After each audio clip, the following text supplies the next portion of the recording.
دنیا اعلیٰ حضرت نے کتاب لکھی ہے الامن والعلا، اس میں آپ فرماتے ہیں جو حضور کی پناہ میں آ جاتا ہے نا وہ بچ جاتا ہے۔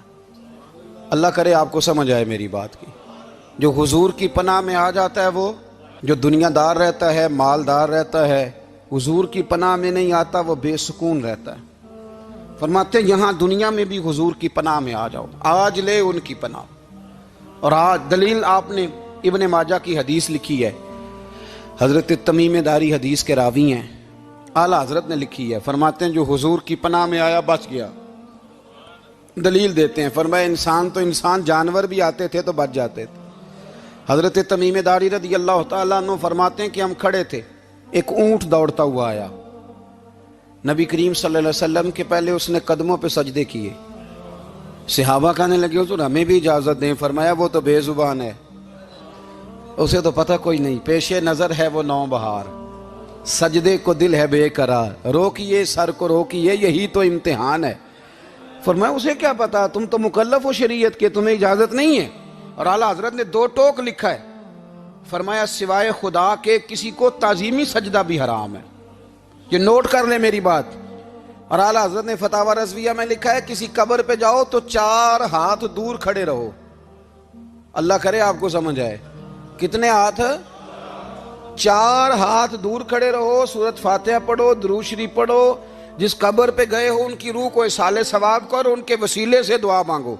اعلیٰ حضرت فرماتے ہیں قبر کو سجدہ بالاتفاق حرام ہے، طواف قبر کا کرنا بالاتفاق حرام ہے، بوسہ لینے میں اختلاف ہے کہ جائز ہے کہ ناجائز ہے، لیکن بوسے سے بھی چونکہ شک پڑتا ہے تو فرماتے ہیں احمد رضا کی رائے یہ ہے کہ بوسہ لینے سے بھی بچا جائے۔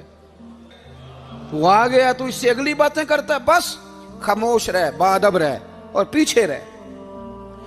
تو حضرت تمیم داری کہتے ہیں یہ حدیث اعلیٰ حضرت نے لکھی ہے الامن والعلا میں، فرماتے ہیں کہ اونٹ نے پہلے سجدہ کیا، قدم چومے، پھر اس نے حضور کے کان میں کوئی بات کہی، روزے دے دوالے نے غلامہ دیاں ٹولیاں، ایک پہ سن دے کروڑاں دیاں بولیاں، یعنی اونٹ نے بات کی تو حضور نے وہ بھی سن لی۔ اعلیٰ حضرت کہتے ہیں جو پناہ میں آتا ہے بچ جاتا ہے۔ کہتے ہیں رسول کریم نے نا اونٹ کی پشت پہ ہاتھ پھیرا اور اللہ کے محبوب فرمانے لگے فکر نہ کر، اب تو آ گیا ہے نا تو جیسے تو کہے گا ویسے ہی ہو جائے گا، جیسے تو کہے گا ویسے ہی۔ ابن ماجہ میں موجود ہے، پر میں چونکہ فاضل بریلوی رحمۃ اللہ علیہ کی کتاب سے پیش کر رہا ہوں الامن والعلا سے، تو میں اسی انداز میں پیش کر رہا ہوں جس انداز میں وہاں ہے۔ حضرت تمیم داری کہتے ہیں کہ ہماری سمجھ میں بات کوئی نہ آئی، تھوڑی دیر گزری تو کچھ لوگوں نے ہاتھوں میں رسیاں پکڑی ہیں، خنجر پکڑے ہیں، دوڑے آئے، یا رسول اللہ یہ ہمارا اونٹ ہے۔ حضرت تمیم داری کہتے ہیں میں نے دیکھا کہ جب وہ آ گئے نا خنجر لے کے تو اونٹ حضور کے پیچھے چھپ گیا۔ آج لے ان کی پناہ، آج مدد مانگ ان سے، وہ حضور کے پیچھے چھپ گیا۔ تو کہتے ہیں کہ نبی کریم صلی اللہ تعالیٰ علیہ وسلم نے فرمایا کیا مسئلہ ہے بھائی؟ یا رسول اللہ ہمارا اونٹ ہے، ذبح کرنے لگے تھے دوڑ آیا ہے۔ تو حضور فرمانے لگے وہ تو تمہاری شکایت کر رہا ہے۔ وہ کہتا ہے یا رسول اللہ میں نے برسوں ان کی نوکری کی، برسوں میں نے بڑی نوکری کی۔ صحیح کہتا ہے یا رسول اللہ؟ ٹھیک کہتا ہے حضور، اب بوڑھا ہو گیا ہوں، تھوڑا زیادہ بوجھ نہیں اٹھا سکتا، تو مجھے ذبح کر کے کھانا چاہتے ہیں، میں مرنا نہیں چاہتا۔ نبی کریم فرمانے لگے اچھے لوگ یہ صلہ دیتے ہیں؟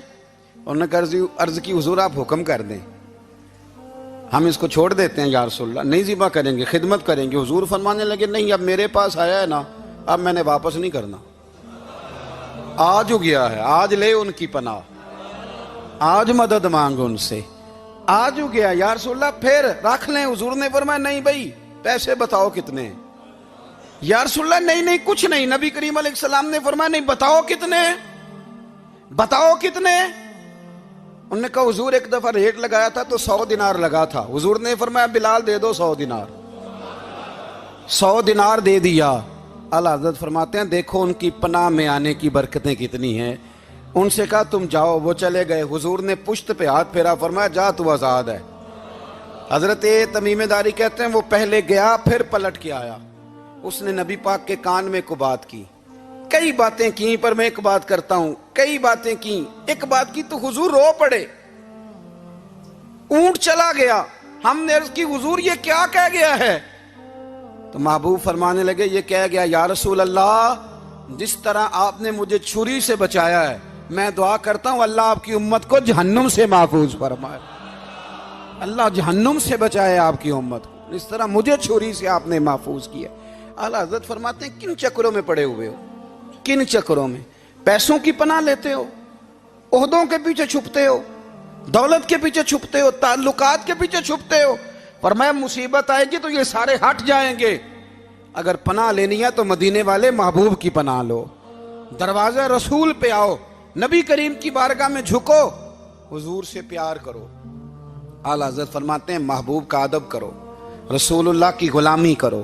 فرماتے ہیں پھر کے گلی گلی تباہ، ٹھوکریں سب کی کھائیں کیوں، دل کو جو عقل دے خدا تو تیری گلی سے جائے کیوں۔ اور فرمانے لگے جان ہے عشق مصطفیٰ، روز فزوں کرے خدا، جس کو ہو درد کا مزہ وہ ناز دوا اٹھائے کیوں، جس کو ہو درد کا مزہ وہ ناز دوا اٹھائے کیوں۔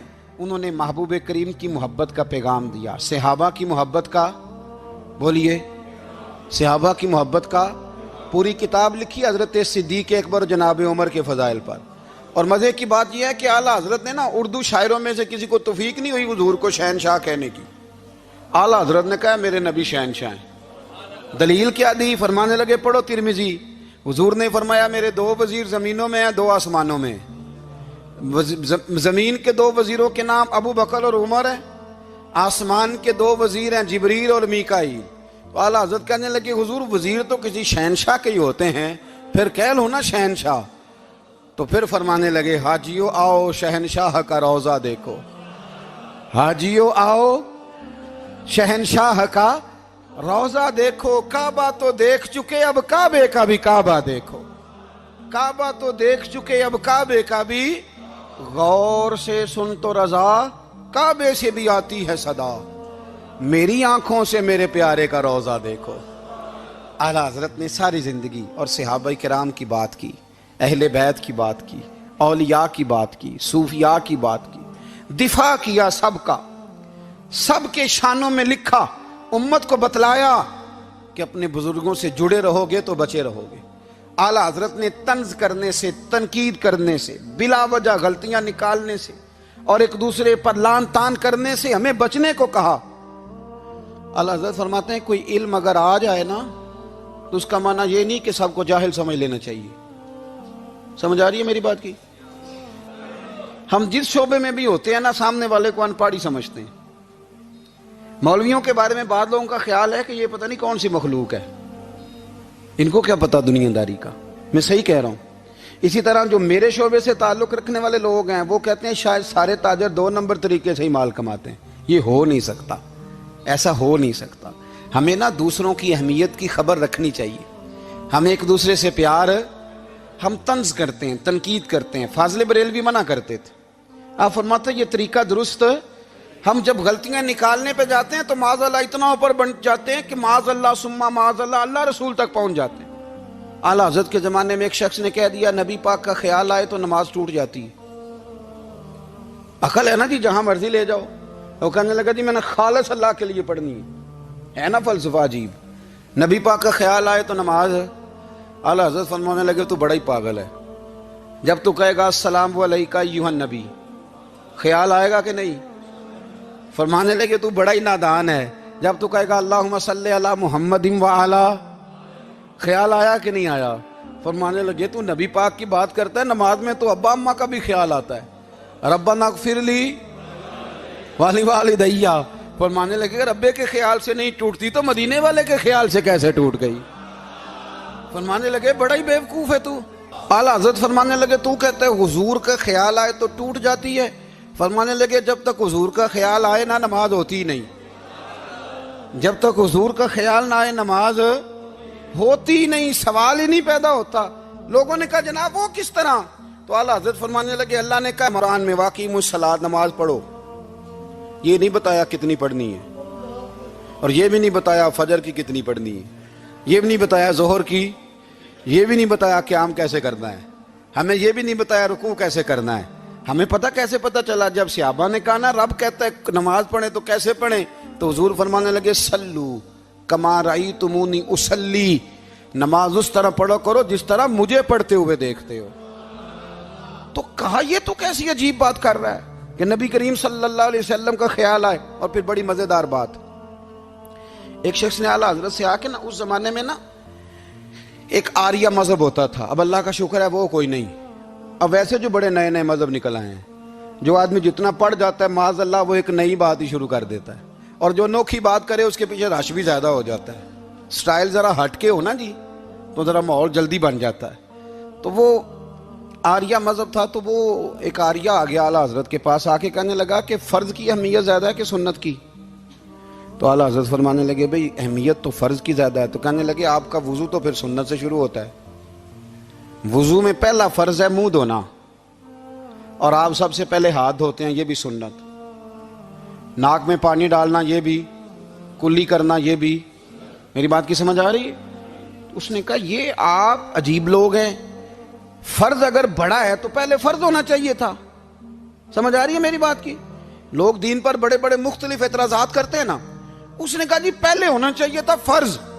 تو منہ دھونا فرض ہے, آپ نے گھٹنوں تک ہاتھ دھوئے, اب یہ جو آپ نے ہاتھ دھوئے یہ بھی سنت, کلی کری تو وہ بھی سنت, ناک میں پانی ڈالا تو وہ بھی سنت, تو آپ تو چوتھے نمبر پہ فرض ادا کر رہے. تو اعلیٰ حضرت فرمانے لگے تم اصل میں محبوب کا غلام نہیں نا, ہاں تجھے کیا پتا ہو یہ بات کیا ہے, تو بیٹھ جا ہم سے سن, ہم تجھے بتاتے ہیں. اس نے کہا جی کیا مطلب؟ فرمانے لگے یہ محبوب جو ہے نا ہمارے, یہ ہمیں بڑی جگہوں سے بچاتے ہیں, یہ بچا بچا کے فرائض تک لے جاتے ہیں. کیا مطلب؟ کہنے لگے حضور نے ہمیں کہا ہے کہ پہلے نا ہاتھ دھو لو, پتہ چل جائے پانی زیادہ گرم تو نہیں, منہ جالی نہ جائے, پہلے نا دیکھ لو. فرمایا پھر ناک میں ڈال کے پتہ کرا لو کہ اس میں سے بدبو تو نہیں آتی. سنت بھی ادا ہو گئی, پتہ بھی چل گیا بو تو نہیں آ رہی. اور فرمایا پھر منہ میں ڈال کے چکھ لو کہ بد ذائقہ تو نہیں. اب یہ 3 سنتیں ادا کر کے تم فرض ادا کرو گے تو اللہ بھی راضی ہوگا, اللہ کے رسول بھی راضی ہوں گے. اور اگر آپ نے ابھی تک ہمارا چینل سبسکرائب نہیں کیا تو فوراً سبسکرائب کیجئے, ساتھ ہی بیل آئیکن پر کلک کریں تاکہ مزید آنے والی ویڈیو ہیں وہ آپ کو وقت پر ملتی رہیں. اللہ حافظ.